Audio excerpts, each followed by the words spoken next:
O Neo0001 mandou. Alberto, se as pessoas quiserem procurar profissionais de hipnose, qual site ou lugar elas podem encontrar esses hipnólogos Pyongyi.com.br que estão pelo Brasil e fazem um trabalho sério? Cara, eu recomendaria buscar pela Sociedade Brasileira de Hipnose.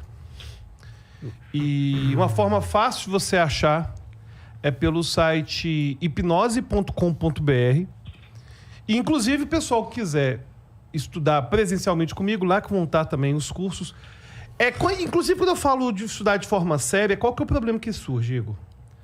A galera que está ensinando hipnose e falando que dá para curar a depressão com uma sessão, falando que, não, na verdade a gente vai reprogramar a mente subconsciente, a psicologia não serve para nada, a neurociência não. E associa a hipnose com várias práticas, que são práticas às vezes místicas, espiritualistas, é muita gente, entendeu? Porque como a hipnose surgiu junto com o mesmerismo, que depois virou parte magnetismo, espiritismo, enfim. Com a hipnose tem uma raiz comum com o espiritismo, que é o magnetismo, muita gente acaba até hoje mantendo essas relações. Então, se for no hipnose.com.br, vai ter uma hipnose baseada em evidências, mais científica. Mas é possível você, por exemplo, acabar com o trauma através da hipnose? Na verdade, sim, mas na verdade é o seguinte: a hipnose é uma ferramenta que vai auxiliar terapias comportamentais, por exemplo, que já existem. Então, por exemplo, a gente tem análise do comportamento, a gente tem psicologia do comportamento, a gente tem técnicas que envolvem, por exemplo, uma exposição. Vamos supor que o Igor tem medo de viajar de avião. Existem terapias comportamentais de viagem de avião. Eu consigo usar essas mesmas técnicas, fazendo ele imaginar que ele está no avião, por exemplo, ao vivo. Ou seja, a gente consegue levar a possibilidade de terapia usando hipnose. A pessoa, cara, tem crise de ansiedade, está com dificuldade de dormir.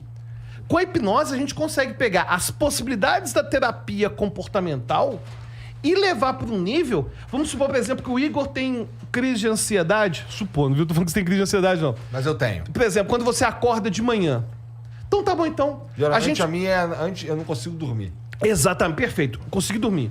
Eu consigo, por exemplo, ajudar o Igor a agora, por exemplo, numa sessão de terapia, claro que não seria aqui...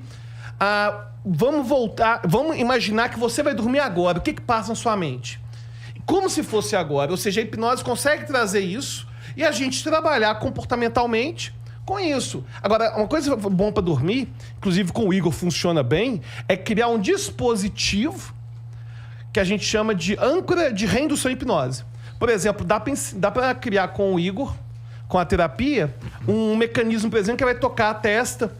E isso só vai acontecer, vai funcionar só com algumas pessoas, e o Igor é uma pessoa privilegiada, que vai ser capaz de tocar a testa e dormir imediatamente, de forma instantânea. Sério? Aí, com certeza. Só que o ponto é o seguinte: essa questão de dormir, por exemplo, de forma muito rápida com a hipnose, é um tipo de sugestão que vai funcionar com 15% da população, não é todo mundo. A terapia comportamental com hipnose, por exemplo, imaginar que eu estou no avião e usar hipnose, funciona com quase todo mundo.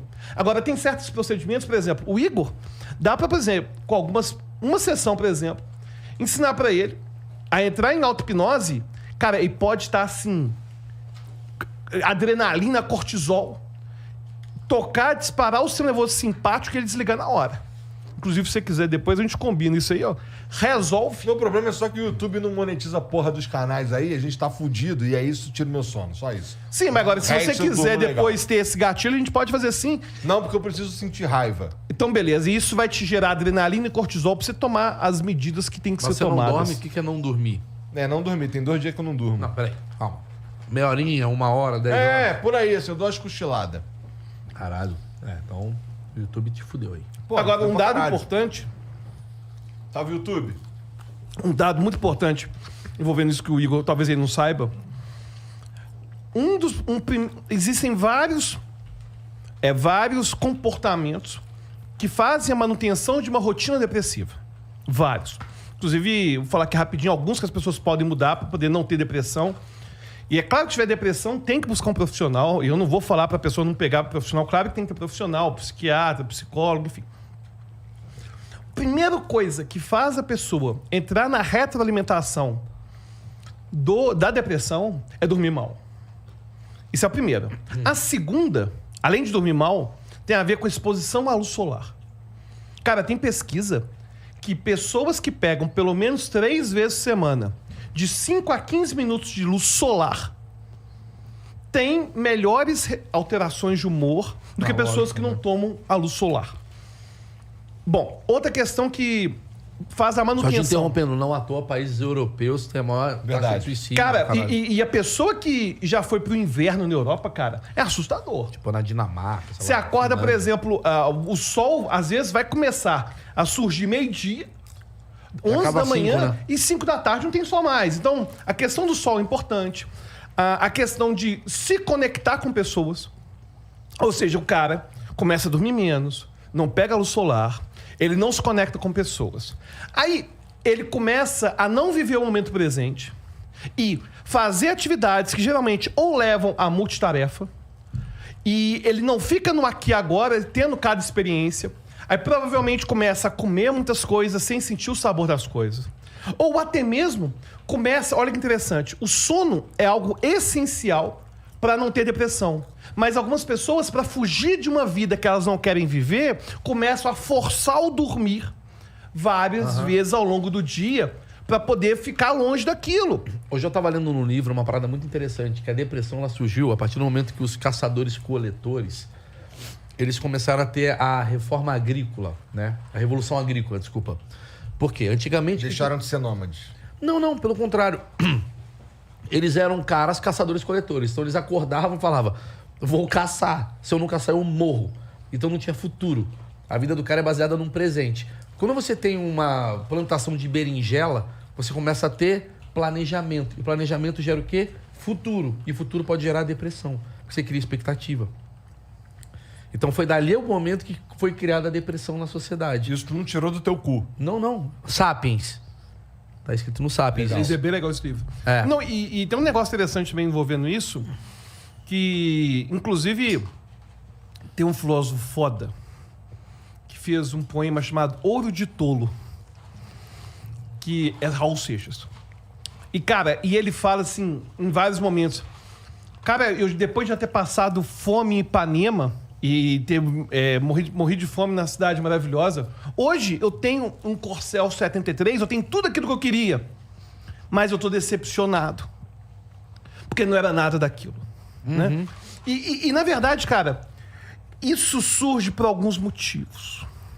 O primeiro motivo pelo qual isso surge, a gente começa a ter uma vida automática e a gente sempre atribui a recompensa à felicidade. Mas não é a recompensa que nos dá realmente a sensação de plenitude. Na verdade, o que nos dá essa sensação de plenitude é o processo.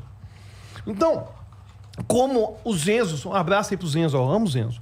Como os Enzos não têm mais tanta noção de processo, essa noção só do resultado, eles começam a gerar tolerância, igual pessoas geram tolerância para os grandes prazeres da vida. E, cara, e tem uma coisa que acontece na vida que o Igor com certeza já viveu, você já viveu, que todos nós já vivemos, que é a sensação de fazer algo foda e depois nunca mais for da mesma forma. Por exemplo, o Igor, tem um stories dele que foi quase que de coach, que eu achei muito inspirador, que é o que você faz, eu não sei se é um Celtinha, que começa no Celtinha e termina numa Z4. Esse arrombado aí que fez. Foi muito legal, cara, porque se aquele Igor do Celtinha Interessante. pudesse... É que quase acertou os dois carros. É um Ford Ka e uma SLK 200. Pô, mas eu errei, mas enfim, não sou específico. Celtinha Z4. Bom, mas enfim, o ponto é o seguinte, se aquele Igor lá do Ford Ka, se aquele Igor pudesse ser transformado, cara, eu chegar assim, cara, você vai ganhar uma SLK, a Mercedes, né? SLK 200. O pico de dopamina que esse cara, Igor, do Ford Ka teria, a felicidade que teria se eu entregasse pra ele a Mercedes, seria infinitamente maior do que a felicidade que o Igor que ganhou a SLK Ganhou o caralho. Não, sim, mas aquela... essa. Mas a sensação que você teve ao receber o carro de verdade foi infinitamente menor do que aquele cara que tava lá se fudendo. Sabe Se que ele é por causa da construção que foi feita? Claro. Não, mas não é só isso. A gente vai dessensibilizando em relação à recompensa também. É normal. Então, por exemplo, O primeiro show que o Maurício fez no teatro lotado deu um pico de adrenalina e cortisol nele, cara.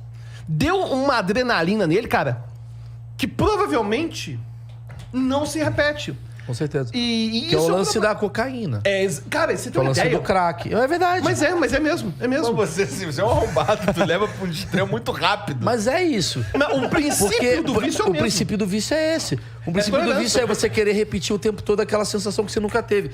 Por isso que a galera é viciada em sexo. Por isso que a galera é viciada em videogame, em drogas. Porque o cara quer recompensar uma parada que não tem. Tipo assim, meu casamento é uma merda. Eu não transo mais com a minha mulher como eu transava. Qualquer mulher vai ser a mesma coisa. Sério, obviamente, você vai ter uma vida sexual legal e tal, mas não vai ser igual foi uma explosão quando foi a primeira vez. Tipo, é difícil. E aí, falando da questão da depressão, outra questão importante é ter senso de utilidade e propósito. Por que que o Igor não quer dinheiro? Por quê? Eu sei te falar por quê. Por que eu sou burro Cara, pra caralho? Cara, eu te falo o seguinte. Por que que Bill Gates não quer dinheiro? Porque o dinheiro não é realmente o que move. Porque ele já Porque descobriu... chega um momento- Exato, ele já chegou no dinheiro. Porque, na verdade, chega um momento que ganhar mais dinheiro... Porque é interessante, cara, que você ganhar R$1 milhão é muito dinheiro. 2 é muito dinheiro. Cara, mas chega um momento... Não faz mais sentido. Que 100 milhões ou 200 milhões não muda nada. O grande ponto é que chega um momento, que eu não sei qual o valor, é que Depende de cada um. dessensibiliza em relação ao dinheiro. Sim. E é por isso que Kurt Cobain suicidou. É por isso que o Michael Jackson era um dos caras que podia ser mais ricos do mundo e se afundava em dívida. É porque é muito fácil dessensibilizar em relação ao dinheiro. Só que dessensibilizar em relação a propósito, em relação a senso de utilidade, no momento que você pensa, cara, mas não é dinheiro. Tem 80 famílias que dependem disso aqui. Tem as outras famílias que eu tô com meus Ou tem projetos, meu legado. no Capão Redondo, não sei o quê, no caralho. As pessoas se sentem inspiradas. Eu acho E não que- é ser inspirado, cara, você se afasta também de ter depressão.